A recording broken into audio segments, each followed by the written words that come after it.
नमस्कार मित्रों, यह है पीएच नेटवर्क। मैं हूं प्रदीप हूं। आशा करता हूं कि आप सब ठीक होंगे। आपने ग्रेटा थनबर्ग का नाम सुना था। वो 23 साल की स्वीडन की एक कार्यकर्ता है कि पर्यावरण के सिलसिले में वो काम करती है। क्लाइमेट चेंज के लिए वो बड़ी फेमस मानी जाती है। वो स्वीडन से एक जहाज में निकली इजराइल की ओर, गाजा की ओर। उसके साथ फ्रेंच पार्लियामेंट की एक सदस्य थी यूरोपियन पार्लियामेंट में, जो है इकरा हसन, कोई हसन है, वो भी साथ लेकर, और कई और साथी थे। वो इजराइल के गाजा की ओर चल पड़े थे। उनके साथ डायपर थे, खाने पीने के सामान थे, क्योंकि इजराइल ने खाना पहुंचाने से वहां पर नाकाबंदी की है। वो ब्रिटिश वो जो जहाज लिया था उसमें ब्रिटेन का झंडा लगाए हुए थे।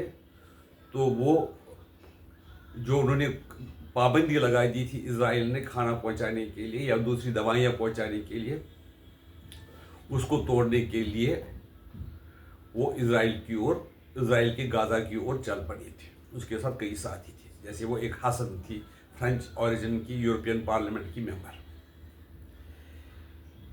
बताते हैं कि जब वो इंटरनेशनल वाटर्स में ही थी, यानी कि गाजा के जो क्षेत्र है जिसमें कोई इंटरनेशनल वाटर में आप किसी को रोक नहीं सकते, लेकिन बताते हैं कि इजराइल के फौजियों ने उसको रोका, उसको वहां से उतार दिया गया और उसको इजराइल ले गए।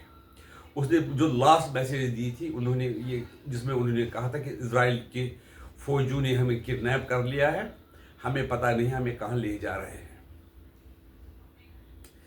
ये स्वीडन की युवती बड़े जानी जाती है ऐसे कामों के लिए। एक प्रकार तो पब्लिसिटी तो चाहती ही चाहती है, दूसरे लोगों के हिसाब से वो कहती है कि हमें दुनिया में शांति लानी चाहिए, पर्यावरण ठीक करना चाहिए। और जो ये पर्यावरण वगैरह जो ये बातें करती है, उसके लिए ज़्यादा पश्चिमी देश ही जिम्मेदार है। अब पता नहीं इजराइल वाले उसको वापस भेज देंगे तो फिलहाल, लेकिन उसको वो उसका जो दवाइयाँ था, खाना था, उसको इजराइल सरकार ने जब्त किया। ऐसी ही कार्रवाई 2010 में भी इजराइल ने की थी। कोई एक ग्रुप गाजा की ओर चला था और वो वही मेडिसिन वगैरह लेके चले आए थे, लेकिन उस वक्त भी इजराइल ने गाजा की नाकाबंदी की थी। उसमें फिर कुछ गड़बड़ हुई, फायरिंग हुई, तो जिसमें 10 लोग, जो तुर्की के 10 आदमी मारे गए थे। उस टाइम भी बहुत शोर हुआ था, लेकिन इजराइल अपनी बात से टला नहीं। उसका वह मकसद था कि नाकाबंदी करनी ही करनी है। लेकिन इजराइल नाकाबंदी क्यों करना चाहता है? जो अंतर्राष्ट्रीय एड इजराइल में पहुंचता है वो आम लोगों तक, कहा जाता है कि आम लोगों तक पहुंचता ही नहीं है। उस पर हमास के कार्यकर्ता कब्जा करते हैं, और जो वहां के जो आम लोग हैं वो बेचारे ऐसे ही भूखे रहते हैं, बड़ी परेशानी में रहते हैं।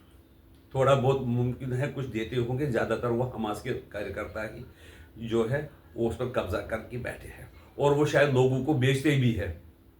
इस सिलसिले में बताऊंगा आपको, हिंदुस्तान ने भी कुछ एड भेजा था जिसमें पार्ले जी बिस्कुट भी थे। जो एक पैकेट 5 रुपए का आता है, कोई 10 का अगर पैकेट हो तो 50 रुपए का वो जो कार्टून मिलना चाहिए था। लेकिन क्या हुआ कि एक वहां पर एक व्यक्ति था, उसकी बच्ची छोटी थी, वो भूखी थी, उसको अच्छे लगते थे पार्ले जी बिस्कुट, तो उसने हिंदुस्तानी करेंसी के मुताबिक 2400 रुपये का वो पैकेट, 10 का पैकेट खरीदा है।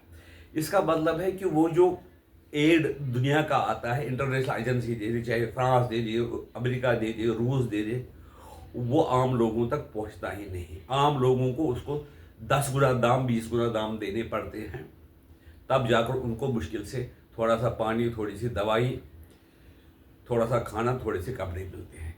ये एड ज़्यादा कहाँ है? बताया जाता है कि ये एड हमास वाले उस पर कब्जा करते हैं और आम लोगों को परेशान करते हैं। वहाँ की आबादी जो है वो फंसी हुई है नाकाबंदी में, वो है 2 मिलियन, 20 लाख 21 लाख लोग हैं जो इस नाकाबंदी के कारण परेशान हैं।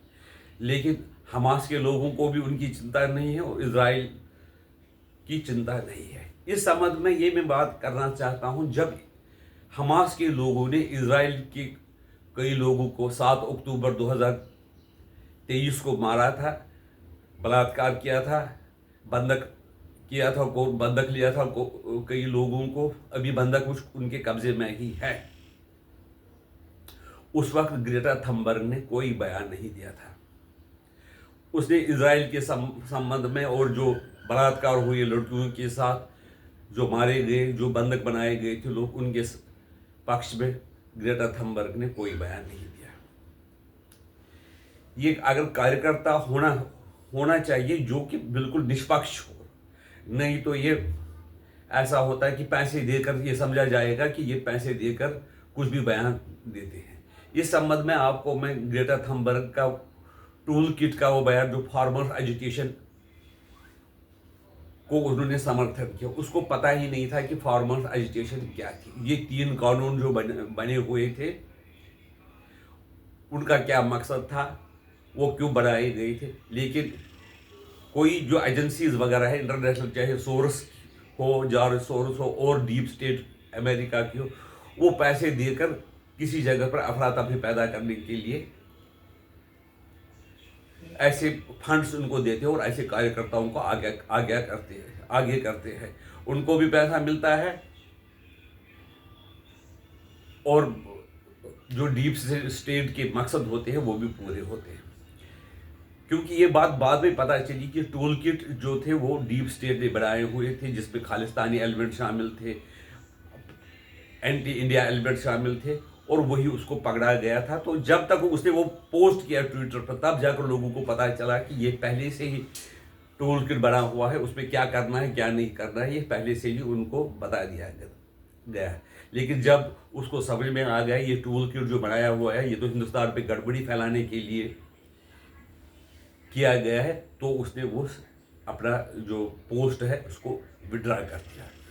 अगर ग्रेटा थंबर्ग सच्चे में पर्यावरण कार्यकर्ता, दुनिया में बेहतरी के लिए काम करती होती, तो वो जो इजरायली बंधक थे उनके लिए भी कुछ बोलती, और जो बिल्कुल लाल किले तक भी कब्जा हिंदुस्तान में फार्मर्स एजुकेशन पे किया कई लोगों ने, उसके समर्थन भी कुछ बोलते हो। यानी कि उस जो कार्रवाई थी उनकी उन्होंने की किसानों ने, उसके खिलाफ भी वो कुछ बोलती। और जो सड़कें किसानों ने बंद कर दी, वहाँ के लोगों को कितनी साल 1.5 साल तक कितनी परेशानी उठानी पड़ी, उसके लिए ग्रेटा थंबर्ग ने कभी कोई स्टेटमेंट नहीं दी। इसका मतलब है कि ये कभी कभी जो पर्यावरण कार्यकर्ता है, हमारे यहाँ पर भी एक है, कई लोग उसकी तारीफ करते हैं, कई लोग कहते हैं कि ये वामपंथी जो वामपंथी जहादी और जो सो कॉल्ड डीप स्टेट के सदस्य हैं उनकी सहायता से वो देशों में गड़बड़ करना चाहते हैं। इसमें कभी कभी क्रिश्चियन मिशनरियाँ भी शामिल होती हैं। हमने सुना टोटीकोरन में, शायद टोटीकोरन ही नाम है, एक कॉपर प्लांट लगना था, उसका अपोजिशन मेधा पाटकर ने किया और कई क्रिश्चियन एसोसिएशन ने किया आदिवासियों को वर्गलाकर। उससे क्या हुआ कि कॉपर की कीमतें जो अब इंपोर्ट करना पड़ रहा है 10 गुना 20 गुना बढ़ गई है। उसके लिए कौन जिम्मेदार है, आपको ये सोचना चाहिए। आप इस बारे में क्या जानते हैं, आप मुझे बता सकते हो, तो आपका मैं आभारी रहूँगा। आपसे पुनः निवेदन है कि हमारे चैनल को सब्सक्राइब कीजिए, वीडियो को लाइक कीजिए और कमेंट कीजिए। हमें बता दीजिए कि अगर हमारी सोच ग्रेटा थंबर्ग के बारे में जो मेरी है, क्या आपकी सोच उससे मिलती जुलती है, या और उसका कोई कारण है जिसके कारण ग्रेटा थंबर्ग ऐसे एजुकेशनों में हिस्सा लेती है या टूल किट्स में पार्टिसिपेट करती है। नमस्कार।